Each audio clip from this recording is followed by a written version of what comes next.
think that we will stop? You can bring the police, you can take me away.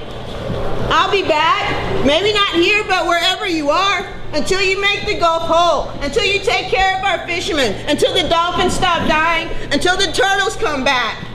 Whatever happened to Beyond Petroleum? We cannot allow BP to continue to destroy us and poison us. What about the people who relied on getting on their shrimp boat and going out and making their livelihood from the sea?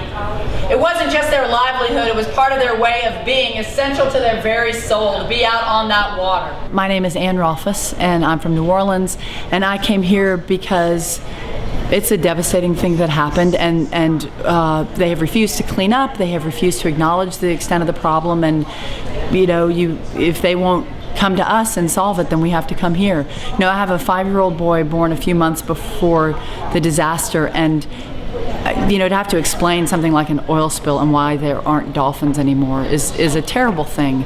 They have changed our world irrevocably, and so we're here to change their world and to change business as usual. Hi, my name's Ron Seifert. I live in Houston, and I'm here today because the world needs to know that the BP oil disaster is not a thing of the past. The oil disaster is now.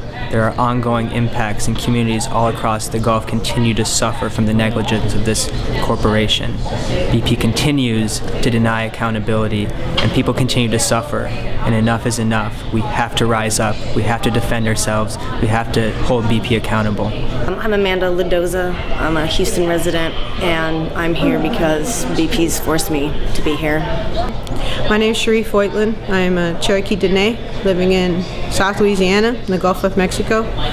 I have seen with my own eyes the devastation that this spill has caused and continues to cause to this day. This disaster is not over. We have oil that continues to run into our marshes and on our beaches. Our dolphins and turtle continue to wash in dead at higher rates than normal and the longest mortality event in the recorded history of the Gulf of Mexico. But what I'm mainly concerned about is the toxic dispersants they used during the spill that has caused a grave health issue for the people in the Gulf. I've seen children who are sick. In the early days we had rashes and respiratory problems, but now it's moved into cancers, very aggressive cancers in parts of where I live in Louisiana, just south of us in Plaquemines Parish. They say they're burying about a person a week. My friend in Alabama said he's buried 100 people between Katrina and BP. They're just people that he knows and he cares about, and he's gravely ill himself. He wanted to go to tell this himself at the BP AGM in London. His name's Paul Nelson, but he couldn't do that because he was so ill. And I feel like I'm mandated by the Creator, by my own heart, and by the need to protect my kids, my beautiful, beautiful kids, to be the change I want to see. It sounds like some romantic notion. It's not anything romantic about it. It's a responsibility, and I take that very personally because I have to, because I'm a mom and I want to be a grandma, and I want them to say that my mom stood for us. Why have you created a world in which we have to do things like explain to our children about oil disasters? What do you think when you see those horrible pictures of the oily pelicans? Why did BP lie from the very beginning?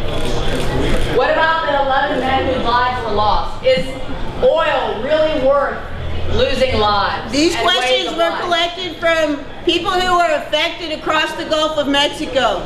These are not questions that I made up by myself. And I'm here because I care. And I won't back down, because I can't. I live there.